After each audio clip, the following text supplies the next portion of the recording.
Hello, my fellow page turners, and welcome back to the channel. I'm Matthew, the man with a hat who reads, and this is The Passengers by John Mars. Now, before we get into this, a little background on John Mars. For those of you who don't know, I read his novel The One last year. It was one of my favorite books of last year. Was it last year or was it the year before already? Not too long ago I read it. And so when I seen this one in a catalog, I thought, another book by John Mars. And I was very intrigued already. So here's the synopsis, which is what sold me on it here. You're riding in a self-driving car when suddenly the door is locked, the route changes, and you have lost all control. Then a mysterious voice tells you you are going to die. Just as self-driving cars are becoming the trusted, safer norm, 8 people find themselves in this terrifying situation, including a faded TV star, a pregnant young woman, an abused wife fleeing her husband, an immigrant, a husband and wife, and a suicidal man. From cameras hidden in their cars, their panic is broadcast to millions of people around the world, but the public will show their true colors when they are asked, which of these people should we save and who should we kill first? So I was like, ooh, this will be fun. This will be a fun thriller, and it was a blast. One of the downsides I do have is it did take a little too long to get going. And the cast of characters, there's almost too many in the cars at the start. I mean, we do thin that number down as the story progresses, but when it first starts, I think there's like 5 or 6 chapters before the story gets going where we see the people getting into the cars and then them being hijacked and saying, oh, you are going to die in 2.5 hours, I believe it was, or whatever. I'm like, okay, this was good the first time, even the second time, but by the 5th time hearing that, I'm just like, okay, come on, let's go. Let's get the story rolling here. So it did take just a little bit of time to get going. Not too bad. I mean, it's not terribly long. And if you've read The One, this book is in the same universe as that, because they do mention the Match Your DNA app that was a big chunk of the plot of The One, where they supposedly could match you with your actual life partner by just essentially a mouth swab.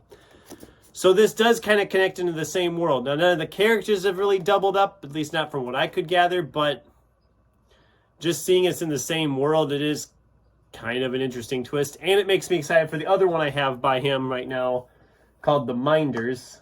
I'm not sure when I'm going to get to that one. I'm not sure where I put that book now that I'm looking. Oh, there it is. Okay. Not sure when I'm going to get to that one, but I'm 2 for 2 on John Mars now. I didn't love this as much as I liked The One, but this was a solid 4-star for me.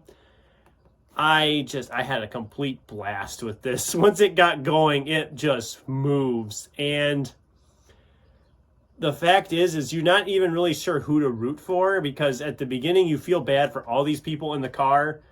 But as the story progresses, they will tell you things about these characters, and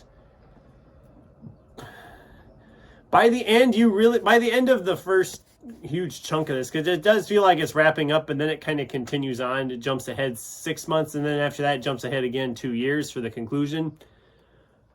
But you don't really know who to root for, because at one point they're all pretty bad people. They all have issues. I mean, one of the characters was cheating on their spouse and had a whole nother married family.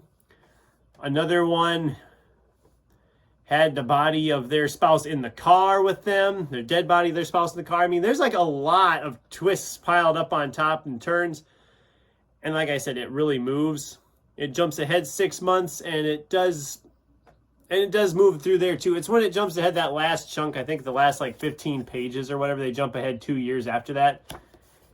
And that felt a little bit much. I didn't think it needed as much as it did, but then it does stick the landing. There's a really great ending for it. So yeah, if you've read The One and liked The One, I urge you to check this out. This is much more of a thriller. The One is kind of a thriller, but it's more of a, actually I don't even know what you would call it. It probably would be considered a thriller, but this is a lot more high octane thrills.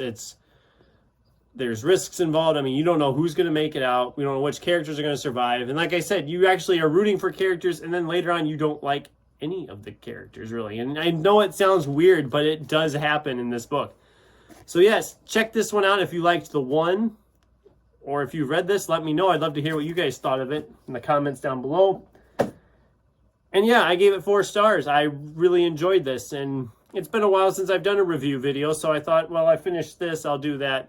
There'll probably be a huge abundance of reviews in the next couple weeks, because once I get through Lonesome Dove and get that, I'm going to try to make up some lost ground, because Lonesome Dove has taken like all my time. But yeah, that's The Passengers. Have you read it? What'd you think of it? Have you read anything by John Marrs that I haven't read that I should read? Let me know in the comments down below. Thanks for watching, and until next time, keep turning pages.